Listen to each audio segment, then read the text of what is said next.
Thank you, everyone. And I don't know if this has happened every single time, but just a huge thank you to Johan and particularly Ash for an amazing conference. We've had an amazing time. Hopefully you guys have as well. This is, what this isn't is that usual session where I'm telling you guys all need to be doing more advisory services in your bookkeeping firms and accounting practices, because I'm sure you're sick to death of hearing that by now. This is not that, I promise you, so don't worry. This is three absolute legends.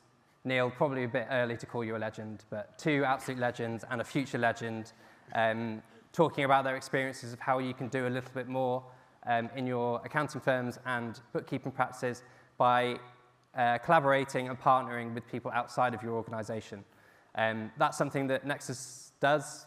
Again, this is not going to be a huge sales pitch for Nexus. I just want to really tap into these guys' experiences of how they've used outside collaboration expertise to help to build value for their clients and also earn a little bit of extra money for their own practices. So what I'm not going to do is get them to introduce themselves. I'm just going to crack on. You probably know who most of these guys are. So Zoe, I want to start with you. Okay. Because I think there are lots of bookkeepers in the room. And everyone in this room will already know who you are. But a little bit of an introduction, and then why is collaborating and partnering with outside expertise, in your opinion, so important for bookkeepers? Ooh, okay, big topic. Big one to start. Topic. Okay, I'm Zoe Whitman. I host the Bookkeepers podcast with Joe Wood. Okay, we have a huge community of bookkeepers, and I think that there are lots of benefits of working with people both within your industry and also outside of your industry when you're growing a business.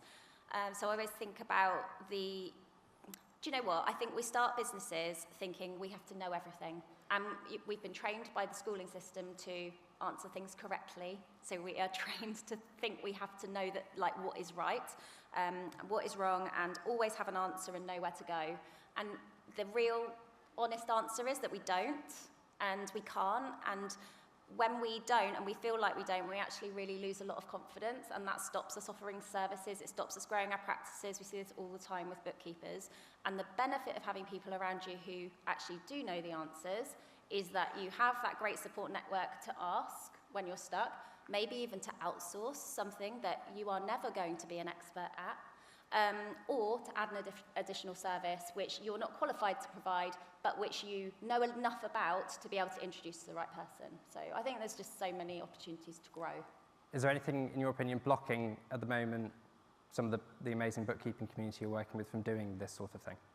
I think it's fear of being able to say, I don't know. I think that is confidence is the biggest challenge in this industry, because we feel we have to be right, or people are going to say, well, you're not, properly qualified then. I think, just knowing that it's okay to say, I don't know, but I know someone who can. Yeah. I think one of the other challenges as well is it's much more difficult these days to build your network compared to what it used to be like. Certainly when I was a younger accountant, growing up, I was a terrible accountant, by the way, and I'm almost proud of that. But one of the things I was quite good at was getting out and about, networking, going to lots of events. But since COVID, I think those opportunities are not quite as available, especially to younger people coming through. So, Neil, I've worked with you for a little bit of time. This is not the Neil on this slide, but this is another Neil from ND Consultancy, so I've seamlessly slipped him in. But Neil, you're not an accountant by background. You actually almost became a policeman. So I'm doing your introduction for you. But how difficult or how much easier is something like Nexus and collaborating with other people to help to build your network? And then what sort of atmosphere is Neil creating for you in the firm that allows you to have freedom to do this sort of stuff? Thank you very much, Sam. As you've alluded to, I got into this gig just by name, I think. So I've been working with Neil for about 15 months now, and I've had a bit of experience dealing with yourself and the team at Nexus, especially, because like Zoe said, some things you just don't know. So especially not for somebody from my background who's got no accountancy qualifications, and that's something I'm going to be looking at doing. But Sam and the team at Nexus, they're an ideal example. We had a client recently who needed to do a tax return for America. We've never done it. So the other Neil suggested, why don't you reach out to Nexus and see if they can help? Sam was really good. and said, unfortunately, it's not something we deal with, but put us in touch with an accountant in LLA. And they spoke directly to the client, and it might end up that we lose the client ultimately, because he said it seems pointless having two accountants, one doing my UK and one doing American, but it's an option out there, and we've got other people that we're partner with, like we've got a guy who does our pensions, got a guy who's actually recently become one of our clients who does mortgages, we've got an insurance partner, we've got somebody for legal, we've got somebody for HR, so we don't have to be afraid of saying, we don't know. We can steer them to somebody that's got the knowledge and the skill set and help them that way, and they feel appreciated that we don't just turn them away and say, you're on your own with this. Yeah, I think that's a really important point. I think there's so much more pressure now on accounting firms and bookkeepers to provide this holistic service. There's never been more expectation, I don't think, on the service you can provide. But I think where some people maybe get it wrong is that they feel it's on them to provide that the whole time, whereas you still get the credit, don't you, for making a great introduction, a great referral? Yeah, because they just think, well, hang on, I'm paying you money, so you've got to find a solution. So it's about being creative and finding a way to help them, and it benefits you and also your wider network, and it can lead to other introductions that we might not even know about yet that just appear. Can I just say, this is the first time that Neil's been on stage ever, and he came in to do this in the last minute, so can we just give him a quick round of applause? Joan, I will put you in legendary status, but this is also the first time you've ever been on stage. It is, yeah. And unlike Zoe, whose warm-up act for this was TEDx in Aberystwyth on Saturday, so thank you for coming back down to earth with us. But Joan, you run a small boutique accounting practice, and also you won an Accounting Excellence Award for client service and client transformation. And whilst most of that was your own doing, it wasn't quite all your own doing, was it? No, not at all. Not at all. Would you like me to tell you why? Yes, please. I'm director of a very small boutique practice. We focus mainly on working with limited companies. And my background, I'm a senior accountant. I just really love taking business owners on a journey with their business. And just seeing what we can do to push them to make it better. So we do actually do quite a bit of advisory work as well. I really don't like the word advisory, by the way, but we'll stick with that for today. But what I would say, and what I'd be really encouraging of for everybody else is, I think it's really important that we take a 360-degree view of our clients. Running a business, it's hard, and the emotional energy and everything else that gets invested shouldn't really be, underestimated. So when we're dealing with clients, it's not just a case of stopping and starting where your core services stop and start, but it's about asking questions, understanding what else is going on, being able to take the temperature of the business now and where it needs to move to. And in the case of the client case study, which delivered the Accounting Excellence Award, that was for a group client. Significant changes happened. They were based in the transport industry. We know about the craziness that happened with fuel prices in the last couple of years, interest rates and so on. And without going through all of the details, that led to a real crunch on the gears of their business, led to a real crunch certainly in terms of their cash position as well.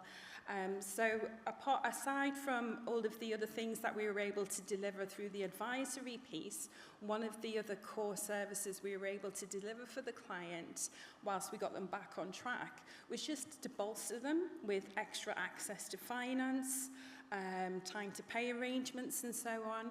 And that's not something that is core to what we deliver as a practice, but it's just so good to have that view and have that network that you build up over time to be able to reach out and plug that service in to what it is that you do in your own business. So when it comes to my practice, what I would say is we have our core services, but we also will bleed out into our partners to make sure that we're delivering the full 360-degree value for the client where they're at that point. They get the benefit of that. We get the benefit of that, of being the lifesavers on occasion, or on other occasion, just being there to be able to add that extra value and benefit from the service as an extra service line internally as well. Love it, and I love that story as well. And no one is more deserving of that award than you are, so well done. Just wanted to tap in, not everyone has an industry background. Not everyone has the gift of the gab like you do, Joan, and can speak quite so eloquently, especially for a Scouser. For those that don't have that maybe confidence and background, have you got any advice for the audience as to how they can get started with this sort of stuff and sort of maybe grow an industry mindset if that is the thing? Honestly, it's one of the key things that I noticed straight away when I actually joke about it. I was telling these guys before, I actually call moving from industry into practice, it was like moving to the dark side. Clearly I love it now, but I'll still joke and call it the dark side. But it genuinely just comes down to, one, really, really liking your clients and really wanting to take an interest in them. And if you work with clients that you like and you want to take an interest in them, it just flows naturally to be able to ask those extra questions. You know, if somebody comes to me, for example, a new client out of the blue said, look, I need an overdraft, we're short on cash, can you help me with some numbers, we need to go to the bank. That's absolutely fine, but what I would urge you guys to do is say, okay, we're not just going to leave it there. Let's understand the reasons why, because quite often when clients present, what they're presenting with is what they think the problem is, but actually it's just a symptom of the other things. I don't know if you guys find this as well, of other things that are going on in the background. So yeah, I would just take that full 360-degree view of what's going on with the client in terms of their business. And also you can ask some really great questions in the context of what's going on personally as well. Yeah, I love that, just wanting to help clients. And that's why I genuinely love the community that Client Engager have built here and put together for Engage Labs, because pretty much every conversation I've had with people today has been around, well, what else can I bring into my business that can help my clients? And Zoe, bookkeepers just have that naturally in abundance, don't they? That just desire to help and to help and to help. Yeah. If anyone heard Jo Wood speaking earlier, she was talking about how we used to have bank managers. And when you start a business, you'd go to the bank and you'd set up your business bank account, and then they would direct you to all of the people you should connect with, you know, what's the local chamber of commerce, who they should know, because they'll know someone in the industry you could speak to. And they'd point you to all of these services. And I feel like bookkeepers actually can do that. We don't have bank managers in that way anymore. In fact, you probably haven't even got a bank on your high street. So, you know, businesses are missing that connection, that person who is able to connect them. And I think bookkeepers who are close to the numbers and have that insight, you know, there's a problem, why is there a problem? They are the best people to go out and try and help. And I think as well, you know, it's not just understanding maybe like the problem or the symptom and why that's come up, but actually if you know your clients on that personal level, you also know why they're running their business, like why this matters to them, what the long-term goal is, because then you can start talking about, okay, so this isn't just we need to get you out of this sticky problem with this bit of cash flow. You love doing this, and this with your family. You talk about this all the time. Like, let's talk about that, you know, and then we start to be really valuable because they want to continue that conversation with us and they'll keep coming back. It won't just be a transactional relationship. Yeah, absolutely. I'm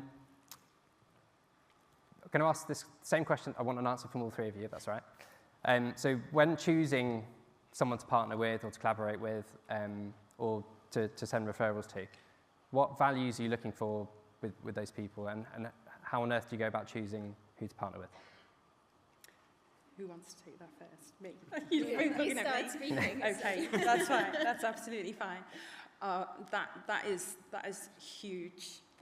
I'm so glad you've asked that question, Sam, because that's a huge part of this. Of course, you have to be really discerning. All I can do is illustrate by example the way I do this. And when I'm selecting partners to work with, of course, it comes usually through a network, so other people will have obviously had really good things to say about them as well. But I think this is where the values in my practice really come into play, and holding them up, kind of looking through them at as the lens of how I'm going to make a decision. I don't know if you can tell, I wear my heart on my sleeve very readily, and usually just by having a conversation with anybody anyway, I can genuinely tell if we're going to gel.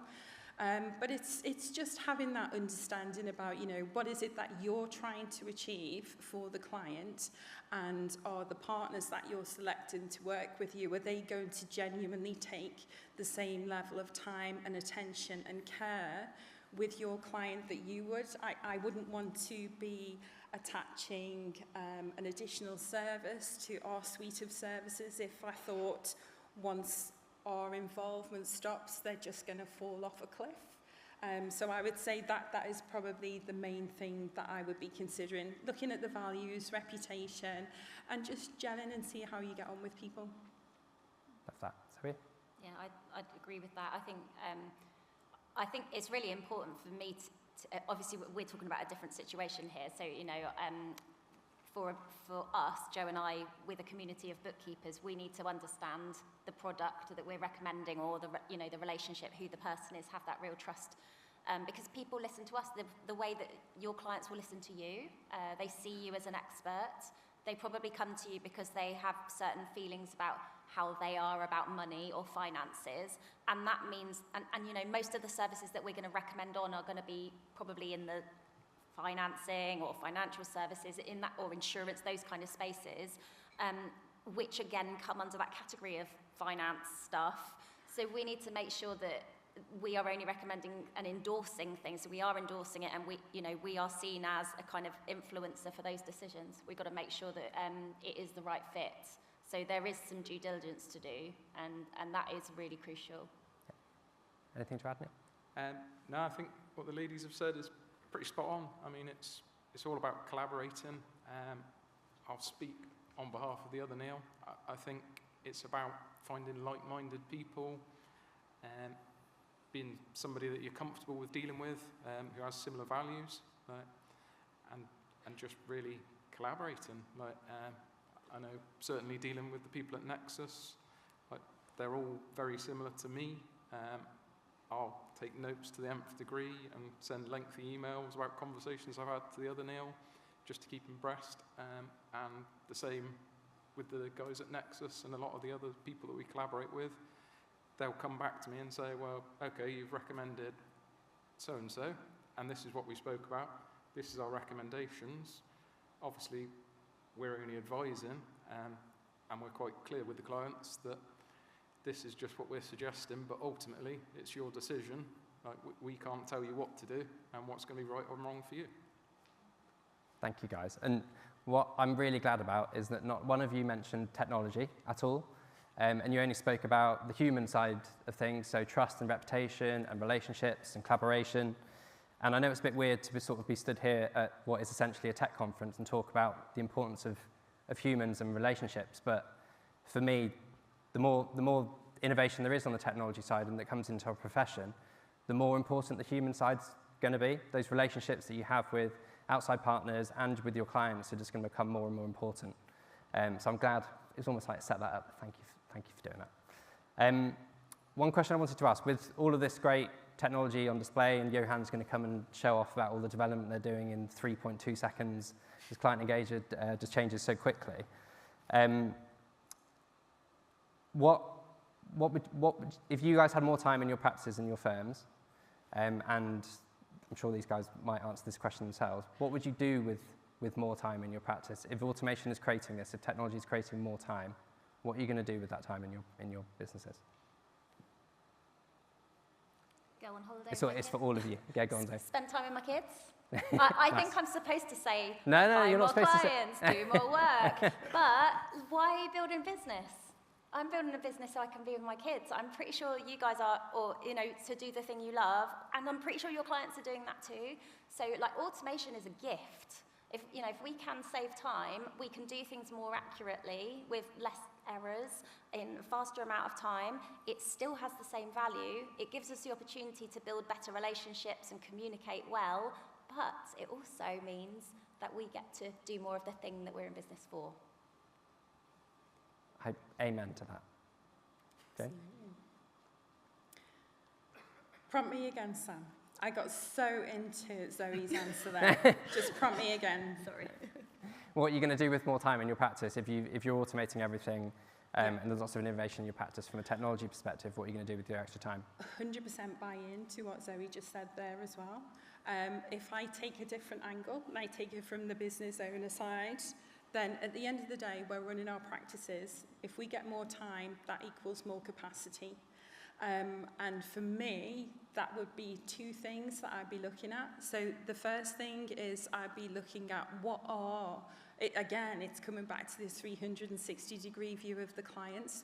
What are the other opportunities available to the clients where we can add value, or if it's not a core service we can offer, it's something that we can deliver through our trusted partners, which is going to bring extra value to their business.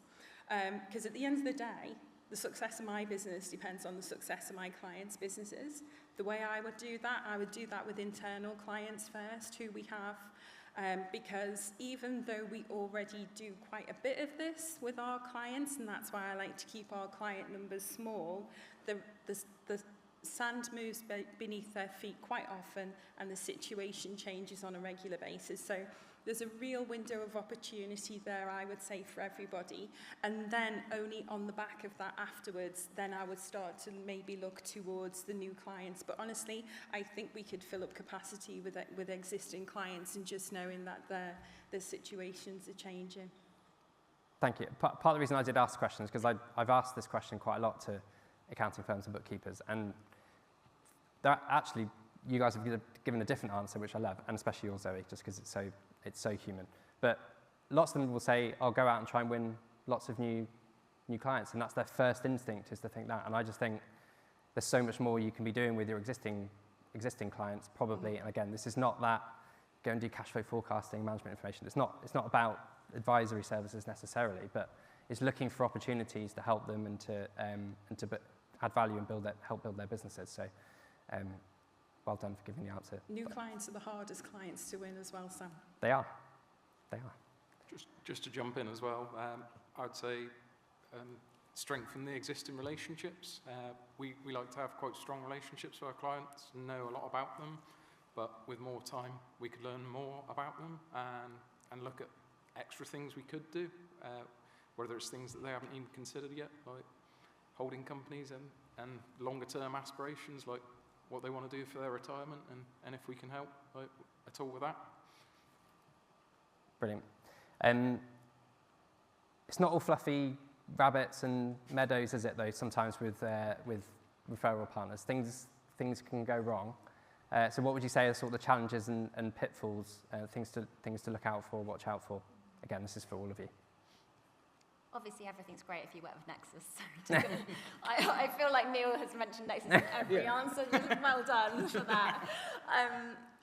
Do you know what? I think that what I said about due diligence, your clients are placing so much trust on you that you really understand what the offering is and that it is right for them, and they're really listening to what you say. So you need to work on that relationship as well with the partner, as well as the relationships with your clients, because things change, service levels change, and I think just understanding like what can my client actually expect when they work with you is really important. So just constant review, really, like listen. If people are giving you feedback that something doesn't feel right, I mean, we've had partners in the bookkeeping community where we've thought that looks great, this solution is great, and then it hasn't turned out to be great. And then we've had to say, okay, now this changes things, and that can be really hard because you feel ingrained and you are very, interwoven with their offering, and it isn't easy to sort of untangle. So I think I've learnt to be a bit more arm's length with things, but also you obviously are trying to build a relationship at the same time. Keep it in review, and don't be afraid to say, actually, this isn't the right solution for our clients anymore, and we're going to go and do this instead. I think one of the reasons that Nexus works so well is, without tooting my own trumpet, because I'm an accountant and I have that background, and I know how much you guys care about your clients. When you pass something over, we are so unbelievably grateful for the opportunity, and we know how much, if that referral was to go wrong, or communication was to be pants, or they weren't dealt with in quite the right way, that doesn't just affect our reputation, potentially it affects yours as well. So it doesn't matter the size, it doesn't matter what type of business it is, every single business and referral should be treated in exactly the same way, because, talking about funding, for example, if there's someone buying a 10K van, that 10K van means an awful lot to that person. Just because there's not that much money to be made out of that transaction doesn't mean it's not important to that business, and can potentially be even more important than £1 million debt facility that's put together. So in choosing your partner, whether it's Nexus or whoever else it is, just make sure that they care as much about your clients and every single referral as you do yourself. I think it's a really important starting place. Anything else to add? No? That's fine. Sorry, Sam. No, I just got to reiterate that point so much. It does feel when I bring a partner in to support a client, a bank or whoever, it definitely does feel like I'm handing the baby over, but there is just so much to be said about having a deep relationship and bringing back that level of regular check-ins like you guys were saying before. It's so important, but honestly, it's probably starting to sound like a lot of work at this point in time, but it really isn't. Just being able to expand your service offering and deliver that level of care to a client, it's the best feeling. I've done it recently. I had a small business, 2 directors. They've worked on a plan for 3 years. They're new, but they have paid attention. They've done it the right way. They engaged their accountant early doors.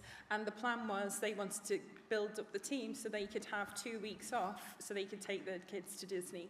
And when you can have the clients in the room because they've booked their holiday to Disney with their kids before the kids were too old to appreciate it anymore, then that just feels like a true win. And sometimes you can't do this unless you've got your trusted extension of your supply chain. Yeah, and I think ultimately, you know your business best, so you know who you're comfortable with. So touch wood, you won't have partners that you get rubbish referrals from, and that you have the bad feedback, because you all probably take it quite to heart, because it's your baby. So you're only going to engage with good people. Yeah, I also think one thing we've not really spoken about is, the six-figure bookkeeper community very kindly invited me for dinner last night. I don't know if Nikki's still in the room, but one of the things she said, she's completely addicted to learning. And one of the things she was quite interested in when we were having the conversation is, this is just another opportunity to learn, isn't it? So, and one of the things we do at Nexus is we definitely don't try and remove you from the conversation. If you want to be a part of the conversation, the meetings that we have with, whether it be an R&D referral, a debt referral, wealth management, doesn't matter what it is, I'd actually prefer you to be part of the conversation, because you're going to learn from every conversation that we have and every meeting. So you're going to go back with even more information and probably enthusiasm to then talk to your rest of the clients about it. I would always be a bit nervous if someone was always trying to move you straight out of the way. So I think trying to keep that. And I just loved, is Nikki still in the room? I just absolutely love that, that just being addicted to learning and seeing this as a great learning opportunity. Sorry to embarrass you, Nikki, but I just thought it was a fantastic way to think about it. And to you, Neil, when I was a young accountant, like I said, a bad accountant, the profession now, I think, is actually one of the most exciting times to be in the profession. And I think that's partly because of the technology, but also the variety of things you should be able to get involved in. Do you see this side as being a way of, making you into a much more commercial, fully rounded accountant as well? Yeah, I think so. Definitely, it helps if you've got somebody supportive behind you, like the other Neil. It's a very strong team ethos. Everybody chips in with everything.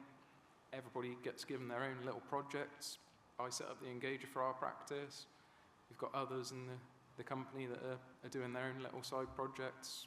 Like we're currently looking at a new payroll provider. Somebody else is doing something with AI and the accuracy of bookkeeping. So it's a really exciting time. A lot of the team are much younger than me, with much more knowledge, but they're still finding excitement from all the opportunities that are coming along, and things are constantly evolving, and it's a real good and exciting time to be getting into the industry. Yeah, so if I have a request for everyone, if you do have a team, please give them freedom and space to actually think about the numbers and what they're putting together. One of the things I hated about being an accountant growing up was I felt like I was just going from deadline to deadline to deadline and not really getting the opportunity to think about what the numbers were telling me. So if you can provide that space, and Neil has done that perfectly well at ND Consultancy with you guys, to give you the freedom, the space, but also bring in the partners that can educate you guys to go off and spot those opportunities. So it's you providing that value to the clients, not just Neil every time. Yeah, it's definitely about being empowered. And I guess as we were coming up onto the stage, like I was saying to Joan, sometimes it's just not being about, sorry, spit over my tongue, not about being afraid to ask questions. Quite often I'll sit there and I'll be pondering something because I just don't want to be a pain, but there'll be somebody else within your firm, within your team, within your wider network that you can just reach out to and say, look, I'm struggling to get my head around this. Like, can you help me? Like, I'm sorry if I'm being stupid, but don't be afraid. Like, you're always learning, and you shouldn't be afraid to ask the questions. Like, have the confidence. It wouldn't be a panel in 2025 if I didn't mention AI. Have I mentioned it already? Maybe. Zoe, I know you think there's a particular threat to AI. If you call it a threat, it can be an opportunity. Sorry, I'm putting you on the spot here, aren't I? That's all right. But like, how can bookkeepers use AI as a bit more of a weapon rather than necessarily being a threat to them? Oh gosh, don't use it as a weapon. Flipping heck, have you seen the news? Okay, I think that AI is a massive opportunity. I mean, we're seeing every tool has it built in, right? We've just built Hey Monica using AI. So it is there, it is part of life. It's actually been part of life for a really long time anyway. And it's going to automate a lot of the things that you train to do. So we have to accept that. And the thing that is going to make us valuable to our clients in the future is actually being a human. And do you know what you said, Joan? You said, like, you don't like the term advisory, and then you've mentioned several times today about partnering, and I think that's what we need to do. 100%. We need to be business partners. So if we can think about how can we be business partners, then we're thinking about, okay, like, just as if you were in your client's business, because I think you guys both want to be in your client's businesses. Like, that's why you care so much and you do such a great service, because you are there in the business with them. So if we can think, if I was in the business with my clients, what would I do? AI isn't an issue anymore. Maybe you can have some time with your kids while the AI does your job, and then you can go and have a chat with your clients. Love that. Are you guys using AI, by the way? All the time. ChatGPT is one of my best friends, I think. Yeah, just for supportive activity, but 100% what you've just said there, Zoe. At the end of the day, it's about relationships. And as brilliant as AI is, and I absolutely love it, it's there to do the heavy lifting. It's there to do the heavy lifting on the non-value added stuff, and allows me the time to be released to go and deliver the valuable items for the client that actually do make a difference to them and makes a difference on my business as well. Yeah, I think one of, if all of you here have anything in common, it's probably you feel like you don't have enough hours in the day to do things, and there are definitely some bits that AI can help you with that. This is not an AI talk, but we are, with all the things that Nexus can do, so funding, wealth management, corporate finance, energy switching, insurance, so there's a lot to unpick. We're starting to look at how we can build a bit of a Nexus bot to help you guys to spot opportunities within the client base. Redact company information, so you're not sharing any public information. Make sure you've got data sharing policies and all that sort of stuff. But what I'm not trying to do is add extra things to your to-do list, because your to-do list is already pretty full. But one of the best things about collaborating and partnering with someone where you can send out a referral, trust that they're going to do a great job, it's not necessarily taking up lots more of your time, is it? And you can still earn money from it.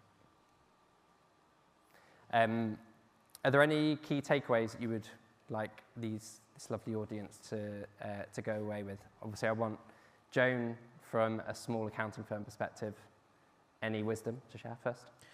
Take a 360-degree view of your clients, enjoy working with them, like them, take an interest, it's going to pay dividends all day long. Nice. Nice. Okay, I think from the point of view of the bookkeeper, look at the services that you're bringing into your own business. Who are you partnering with to support you? And then do your clients get that too? And who, if you were to introduce your clients to somebody, who would you be choosing? Because I think that can give you the clues to where the opportunities might be.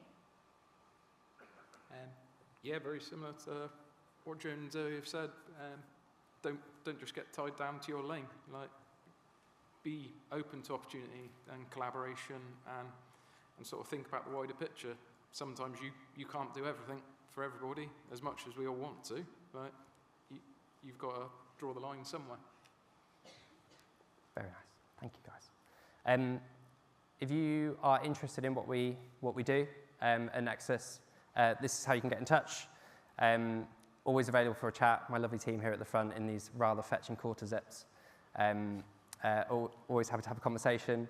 I'm just going to put this out there. For bookkeepers, we will never charge you a penny to partner with us. Absolutely free. So please do reach out. And there's various different ways to partner with us anyway. But I would love to have as many conversations with you guys as possible. Thank you so much for listening, and thank you for my amazing panel.